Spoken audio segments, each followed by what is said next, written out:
இந்த மைக்கோட விலை 10,000 ரூபா. இதில் ஒரு மைக் தான் கரெக்டாக வேலை செய்யுது, இன்னொரு மைக்கில் சார்ஜ் நிற்க மாட்டேங்குது. இல்லை பேட்டரி நல்லா இருக்கா இல்லையான்னு நம்ம கழட்டி பார்ப்போம். சார்ஜ் எரிஞ்சுக்கிட்டே இருக்குது.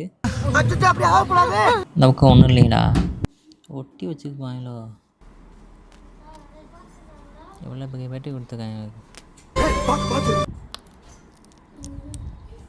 இப்போ இந்த பேட்டரியை மட்டும் நம்ம தனியாக கழட்டிட்டு போய் இதே மாதிரி வாங்கிட்டு வரணும்.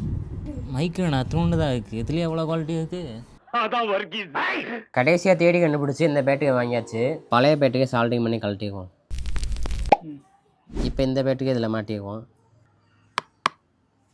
இந்த மாதிரி சின்ன சின்ன சால்டிங் பண்ணுறதுக்கு அதுக்குன்னே ஒரு தனியாக சால்டிங் ஹேண்ட் வாங்கியிருக்கோம். வணக்கம் மங்காளி.